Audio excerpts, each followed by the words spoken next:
બાળકો પ્રોજેક્ટાઇલ મોશનનો જેડબલ્યુનો એક ક્વેશ્ચન છે કે જેમાં આપણને એવું કીધું છે કે જમીન સાથે 30 અંશના ખૂણે કોઈ પદાર્થને પ્રક્ષિપ્ત કરવામાં આવે, પછી આપણને ત્રીજી અને પાંચમી સેકન્ડે છે એ સેમ હાઇટ ઉપર આપણને માલુમ પડે છે અને આપણે તેની ઇનિશિયલ સ્પીડ આપણે જોઈએ છે. તો આપણને એટલી ખબર છે કે એક હાઇટ ઉપર જ્યારે સમાન સમય હશે તો માનો કે અહીંથી અહીંયા સુધીનો ટાઈમ 3 સેકન્ડ છે, અહીંથી અહીંયા સુધીનો ટાઈમ 5 સેકન્ડ છે, તો એનો મતલબ એવો છે કે ઉપર જવાનો સમય અને નીચે આવવાનો સમય સેમ હોય છે.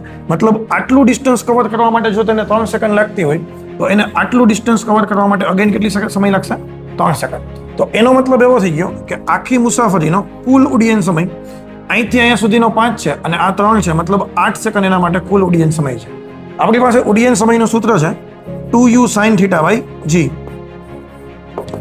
8 સેકન્ડ તારા માટે જ્યારે તમે એની વેલ્યુ પુટ કરશો તો તારી પાસે થીટા છે તે 30 છે, તો sin 30 ની વેલ્યુ મૂકશો 10, 1/2 સોરી, g દેખાય ત્યાં 10 મૂકશો, 2 કેન્સલ કરશો તો તારી સ્પીડ આવશે 80 મીટર પર સેકન્ડ.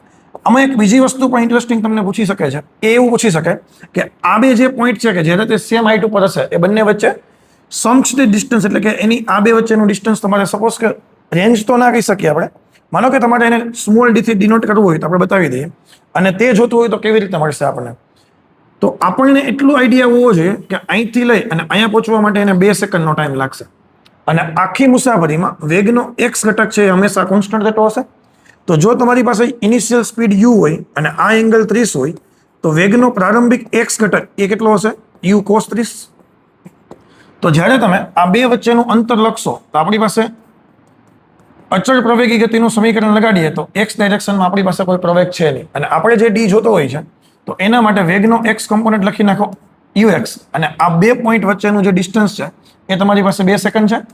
તો આને તમે u cos θ થી ડિનોટ કરશો અને આ તમારા માટે 2 છે.